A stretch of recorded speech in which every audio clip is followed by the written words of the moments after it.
Mirage from Rise of the Beasts. Yes, I have the Studio Series version right here. I'm Captain Kyle. I'm going to open this up, go through them bit by bit, see if this smart talking, interesting version of an original G1 character is worth it to get for your collection. Be right back. Alright, so this is the Deluxe class, Studio Series, Mirage. And as you can see, nice artwork on the front.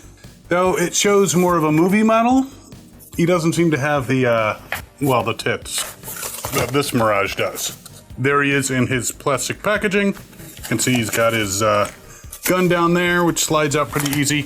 He also has like an urban street scene background, a shitty piece of paper, which we were expecting and getting rid of. Instructions, and a box, which shows him in his various modes.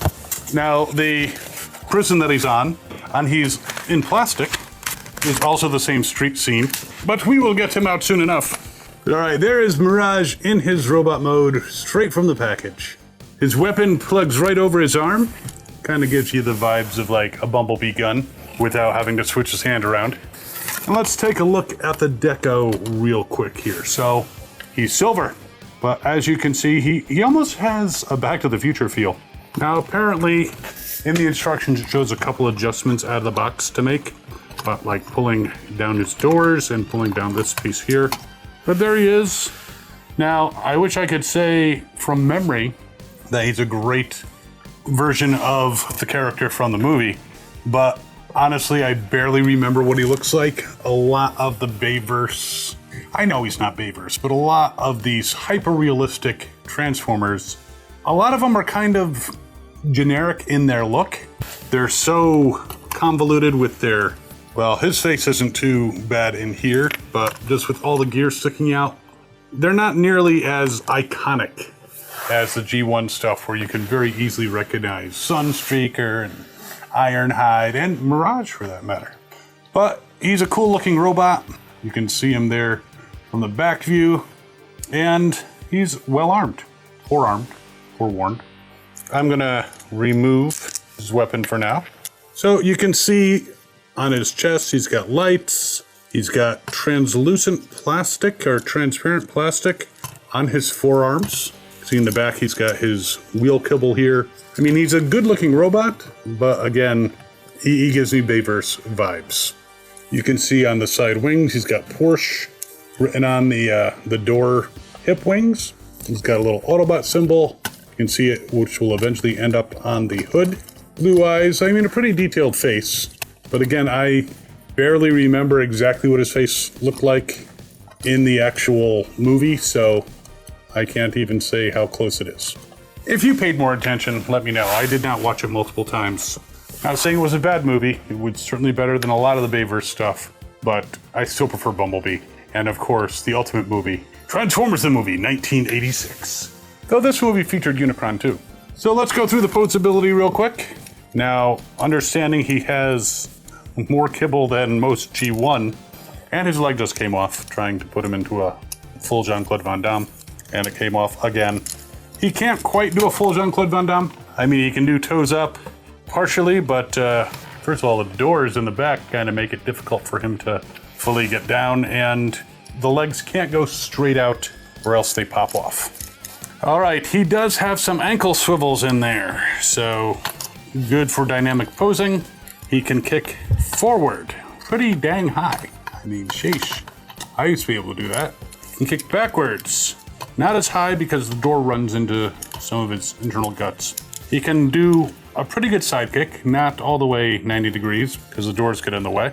He does bend at the knee, and it's kind of a double jointed knee almost. Not really, but the kibble gets in the way, so he can't really bend it a lot. So it bends somewhat. The doors are in the way. You bend it a little more if you shift the door. Then the bumper's in the way, or the wheel well. So that's a little bit disappointing. He can twist at the waist somewhat, but again, kibble bounces around and gets in the way, so you have to make him do yoga poses in order to get him to like really twist. The arms can go all the way around, off to the side, down, bend at the elbow, swivel, the fists turn, No articulated fingers on this one. And the shoulders themselves have some give, so you can move it up like that, make him shrug, because he did a lot of that. A good arm posability of the head. It can turn, but because of this stuff in the way, it's hard to turn it very far. So that's a little bit disappointing. So there he is. Again, he comes with the weapon that goes on his forearm. But let's get him into his vehicle mode, which I have a feeling is going to look a lot nicer than his robot mode. Not saying it's bad, just, you know, not that pretty. So there's Mirage as a very handsome Porsche. I do have to say, though, the transformation, kind of a pain in the ass. I mean, it's not that it's that complex, but getting things to line up perfectly can be a little bit difficult, and that's the more time-consuming part. You get it into the general shape, and it does have little tabs to go into places, but it's just getting them all to line up properly. That's my main bitch, I guess, about most of the live-action movie toys, is there's just so many little intricate things to get it perfect because they want to make it look realistic. Much easier. I'll stick with G1 Mirage. Now, weapon storage, you can see on the bottom here, Mirage's face, and you can actually see through the window, but this weapon plugs in right here on the bottom, so that's a good weapon storage. Now, it is a nice looking vehicle, I definitely must say. Rolling wise, it's actually not too bad. It does have a tendency to pull to the right. Of course, it could be the way he's transformed. Something is rubbing, but rolls decently for a non-G1 transformer. It's got the nice Autobot symbol here on the front, the nice blue stripe that continues back here, the outline of the sunroof, moonroof, whatever they call them nowadays. Again, the Porsche detailing on each side. The rims are a little bit bland. They're just the same color as the tires. There's some detailing in there, but there are turn signals, headlights, and brake light all around the bottom, or around the back. You can see the two exhaust pipes, and even a spot for a license plate if he was going to do that kind of thing. I mean, is it self-registration if you get a license plate? Yeah, overall a cool vehicle. Just getting everything in place was kind of a pain. I do kind of find it neat that the side windshields are actually on his arms, which is kind of cool. I mean, this is not an alternator level of detail. You can't look inside and be like, ooh, there's seats and a gear shift and a steering wheel. But it is a handsome looking vehicle. Again, I'll give you the 360 tour. It's on a showroom floor. Now, I did like the character of Mirage, the personality in the movie. Was he G1 Mirage? No, not even close. Lift jumper. I can't even really do a Mirage impression, but I don't need rest. Yeah, but definitely not the G1 version of Mirage, but still a cool alternate version of Mirage. The Mirage that I know would rather be hunting turbo foxes for whatever reason on Cybertron, and it's very homesick.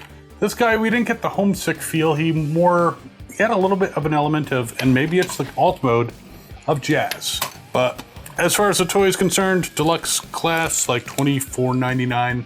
A cool toy, and if you like this character and you like the movie, or you like Porsches, this might be the toy for you. But while you're mulling him over, you can check out this video over here, which is actually two versions of the G1 Mirage in different colors. They're knockoffs, but hey. And of course, I really, really hope you're enjoying these videos as much as I enjoy making them. We'll see you next time. As always, have fun and good hunting.